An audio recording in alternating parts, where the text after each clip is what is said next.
Good evening, everyone. Chip Cooper for FTC Guardian and my partner, Alan Cutts, who seems to Hello. be feeling a lot better these days than he has been recently. That's a good thing. As far as I'm concerned, there's really not a lot going on here that's newsworthy in terms of sharing with you, except that it looks like spring has arrived. And I'm hesitant, I'll knock on wood, because you never can tell about late March. I mean, sometimes it acts like spring and sometimes it wants to act like February again. But it looks like we've turned the corner. We've had one of the coldest winters here that we've had in the 13 years I've lived here. I even actually got out this weekend and paddled and just had a great time. So, Alan, what are you up to? I think we've got 6 to 8 inches of snow coming, but I've already got Really? shorts on. I wore shorts all day today just to boycott it. So tomorrow you're going to go out in your flip flops and shorts and blow some I snow, have right? shorts and flip flops on now. I've been boycotting it all day. Clean off your windshield in your t-shirt, shorts, Yeah. and I was out running errands today in shorts and flip flops, and some lady asked me today, "What do you do?" I said, "I'm boycotting the whole damn winter." ah, man, this has got to be the last snowstorm for you guys up there. I sure hope. Yeah. It would drive me crazy. All right, enough of the introduction. Let's go ahead and get started. And I'm going to try to share my screen. And Alan, you need to tell me if you see that, which you should. Do you I see see it my now. screen? Yep, You I see do? it. Yep. All right, here's the title. FTC 2017, there is a native ad update, and the title of it is Blurred Lines, an exploration of consumers' advertising recognition. And by the way, before we proceed here, after we conclude with this presentation, this hangout, for the month of March, we will have covered the two hangout topics that we advertised. However, they're going to be in reverse order. This one was advertised to be the first, and the first was advertised to be this one. But when it's all said and done, we will have delivered on the two for this month. Just thought I would, if you were confused a little bit, I thought I would point that out. All right, let's get started. You've seen that housekeeping announcement a number of times. So let's go back to December 2015. At that time, the FTC issued its first report on what they called deceptively formatted advertisements, right? Ads that were formatted in such a way that consumers really weren't sure if they were ads or something else. And so well, let's go back. This was in December 2015, and in early 2016, we had our first hangout on that report by the Federal Trade Commission. So January 2016 was our first one. Now we have 2 years later, exactly December 2017, the FTC comes out with an updated report named Blurred Lines, an exploration of consumers' advertising recognition. And now we're getting around to presenting it to you as an update. So there are two of these. This is the second of the two. So by way of introduction, what are native ads? Pretty simply, they are ads that are integrated into a platform which match the platform's function, or the platform itself and its function. And it deals with how the ads are formatted. And I'll give you a classic example in just a minute. Here it is. The classic native ad, and you can look up, excuse me, you can Google what a native ad is, and you'll see some examples. But of all the examples that I've ever seen, this was the one that I think resonates with me the most. And this is the classic BuzzFeed feed ad. And there are actually two ads in this page, but it's hard to tell at first glance where they are. So I'll point them out to you. There are the two ads. And if you go back to the slide, you can see that if you're a consumer and you're glancing at this, you're not quite sure if they're all ads, or some of them are ads or no ads, or maybe an article or something like that. And that's really the concern. So let's take a quick look at the first one there. You see promoted by is the disclosure. And then if you look at this one again, promoted by, but when you look at them, you'll see that they were pretty hard to distinguish. And you can see here from Mary Engel, still with the Federal Trade Commission, the concern of the FTC is that whether consumers can recognize what they're seeing is an advertisement or not. Because when people know they're looking at an ad, they're sort of on guard, right? I know I am. But when they don't think it's an ad, they may not be on guard. And that's I think, quite the essence of the FTC's concern. So why did they actually come up with this 2015 report, this update,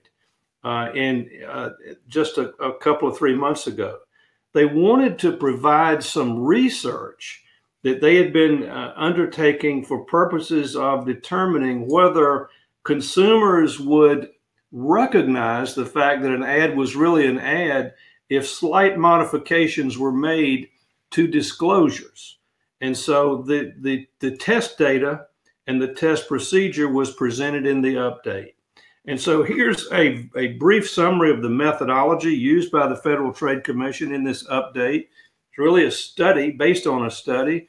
A group of consumers were presented 8 web pages consisting of ads or native ads based on desktop and smartphone platforms. And the purpose, of course, was to learn if consumers actually recognized these as ads or if they didn't. And there were a number of different platforms selected for this study, Bing and a bunch of others, but we're going to focus only on Google because it's probably more widely recognized, and we don't want to spend a couple of hours going through all the rest of them. So we're only going to show a sample, which would be the Google results in this particular Hangout presentation. So here we go. At the very top is really the before the FTC made some slight changes to determine if it would improve recognition by consumers. And then the bottom one is the after, or the modified version. So here we have the before. You can see a very slight gray outline there. And the disclosure is the word sponsored in gray in the upper corner. And then you also see in the right margin the word ads on a gold or yellow background. So that's the before. And now this is the after. They highlighted that border and made it much darker gray. And they changed the way that icon looked. They put black text on that same yellow or gold background. And then if you look in the upper left-hand corner of the border area, you also see the second ads icon there. And so the question is that the FTC was interested in, would these slight modifications tip off consumers to a greater extent that these were actually ads? That was the question. Then we get to another Google desktop click page, and you see at the very top, merchant links are sponsored. That was the before. And then the after is the yellow or gold background with the black text ad. So that's the before and after there. And then finally, we get to the mobile presentation, and we get to see on the left, sponsored in sort of lighter moderate gray. And then on the right, we see again the word ad on that yellow or gold background, but the text is black. So those were the changes, the before and after changes.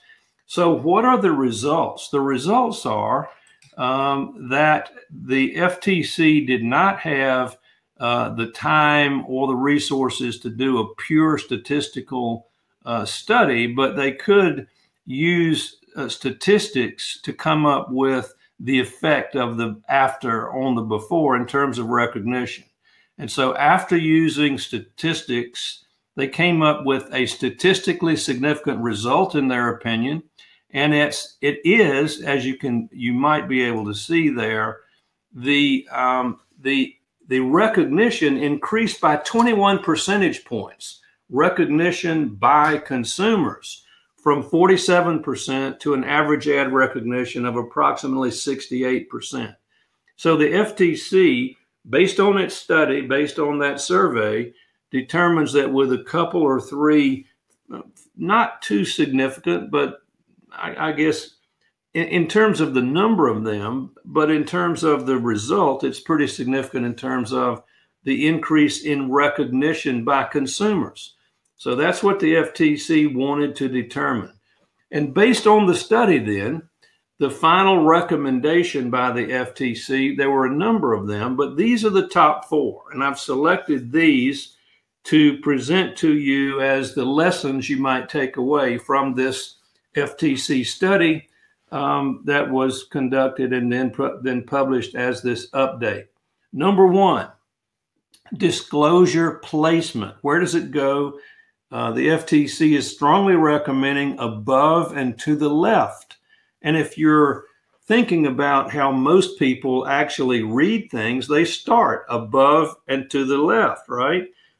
So that's the best place to put your disclosure according to the FTC. Number two, text color, a dark color. And you remember the FTC used black on a lighter background, which was gold or yellow. That's the text color rule. And then three, borders and backgrounds. There needs to be basically a set off between what the ad is showing and what the remainder of the presentation is. The borders and backgrounds needs to stand out for the ads. That's number three. And then number four, familiar disclosure language. Use the word ad or abbreviation or the word advertisement. Clearly, consumers recognize that. Do not use the word sponsored because sometimes consumers are not quite sure what that really means. So use the word ad or advertisement. Those are the top four recommendations to take away from this study. So your takeaways from this presentation, this Hangout, are that native ads are integrated into the platform and match the platform and the function of the platform. And the FTC's concern is whether consumers can tell that there's an ad there or whether they're confused about it. And then number three, review these disclosure examples and recommendations in the Blurred Lines FTC staff report. So that is the end of this brief presentation, which is an update on the FTC's view and recommendations regarding native ads. And tomorrow morning early, when I put this replay video up on YouTube, I'm going to add these tags: native ad disclosures, blurred lines report, and blurred lines. So that would be the list of tags, and that is the end of this presentation. And so at this time, Alan, I hope you are back online here. There you are. Okay. Do we have any questions? I'm open for them. Thanks. Is it Wednesday? Yes, this is a good one. I don't know. Is someone saying that it was a really good hangout? Yeah, well, I think this is Michael or somebody talking to somebody in Sophie in Australia. It's Wednesday in Australia. Oh, thank you, Chip. This has been quite helpful. That was from Phil. Carlos, informative, timely topic. Good. Excellent. Excellent. Yeah. Anybody has any questions that you want to post? Now's a good time to post them. Now's the time to do it. And some of these hangouts we do are long. I remember we've had a couple like 25 minutes, maybe even 30 minutes.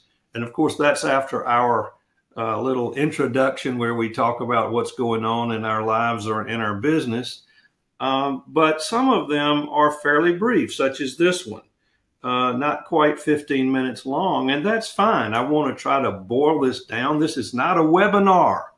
You're not going to be sitting here for a long period of time listening to us go on into great detail. We want to summarize things for you to make them fairly easy to, digest. And sometimes they're fairly short and sweet, and that's exactly what this one is. Yep. So I'm glad it worked out that way. And are there any other questions? Yeah, we have something here. Let me see if I can find it. They're moving kind of fast here. I got to scroll. Oh gosh, they're moving around. Let me go someplace else and see if I can get them over here. I can see them better over here. Sorry, disconnected. Give the fourth, Marion, give the fourth of the things on that list again, please. What was the fourth one? It was to use the word ad or advertisement and not That's right. And if you think back to past Hangouts, we had a number of Hangouts this past year regarding the types of disclosures to make on social media posts. And you might recall at that time, we had at least 2 Hangouts on various aspects of that. And one of the big concerns was people were saying sponsored by, or we tip our hat to so-and-so, or thanks to, or no disclosure at all. And the bottom line there was ad, paid ad. The word ad seems to really convey exactly what it is. So this report, and specifically number 4, that recommendation is very consistent with what the FTC was saying about promotional posts on social media. Use the word ad or advertisement and put it on that light background. Again, yellow or gold is what was recommended here, with black text. It really stands out. And if you do that, you're going to be in good shape. Yeah. Here's a couple ones. Lauren, in other words, from now it behooves us to mark ads clearly, yes. The bottom line is make sure you mark your ads clearly. Phil, I'm wondering about emails. Phil, in emails, you're fine as long as if you're doing a promotion, you want to make sure at the bottom that you have the affiliate promotion stuff that, like, you probably see in our emails. If they go out, there's like that little affiliate stuff that, we may or may not be affiliate for whoever. So you want to make sure you put that in the bottom, but the ad thing is not necessarily what you need to worry about there. Liam, let me see. I'm wondering about emails. Can I use FTC Guardian tool to build privacy and terms for a website and mobile app showcasing mainly a series of companies that pay for ads? You can use the FTC if you're a pro member. You can pro or enterprise. You can use our tools to build the privacy policy and terms of use and all the documents you need for any of the sites you own. You cannot do them for other sites because then it puts you in a predicament of practicing law without a license. And that's the reason our enterprise members have the ability to basically gift the basic membership so that those people can build their own documents. You don't want to get in the position of building documents for anybody else. It's not where you want to be. And I want to just add what Alan said is correct. The only thing I would add to it is you need to understand that in our basic category of documents, we have a privacy policy, but it's not geared toward retargeted ads. In our supplemental privacy policy, we have one that is geared for and targeted for retargeted ads. And I recently, I'm thinking 2 or 3 months ago, updated our mobile app privacy policy. And that one, of course, is targeted or geared for targeted ads. So that one is now, that's not in our basic category. That's in our supplemental category. Yeah, supplemental. So we've got one in basic and actually 2 in supplemental. One of those. When you remember, anything that we have in the basic category is really for those small businesses that are not doing any advertising online. Once you start collecting email addresses and doing any kind of advertising, you need to move to the supplemental, which means you need to be at least a pro member to do that. So if you've got people that you put into basic, then the goal is to upgrade them to pro. So if they get all the updated stuff and they have access to the Hangouts and everything else, because basic members don't have that as well. Right. Let me see. I don't see anything else really. It's obviously a good, informative webinar, and the difference is very noticeable. So it's Michael. So he's just making a comment. Thumper said something on my shirt. I guess it's reverse Thumper because of the camera reverses it like looking in a mirror, I guess. Yeah, I guess yeah. Something has something on it says Newport. Is it reversed on your side? I can't. I mean, on my side it looks fine. I don't have any writing on my shirt. Yeah, but when you're looking at mine, does it read read correctly? Oh yeah, it's reversed. Yeah, see, for me, looking at it on screen, it reads correctly. Strange. It's very strange. So anyway, we have no other questions. That's good. I'm glad you liked the presentation. I've got a long list. I was telling Alan right before we signed on here, I've got a fairly long list of topics, and the question is, which two am I going to pick out for April? I'm not sure yet, but Alan will be getting the word out to you very soon as to exactly when those dates are and what the topics are going to be. So that concludes this presentation, this hangout. We appreciate your attendance. Good night, everyone. Good night. Bye.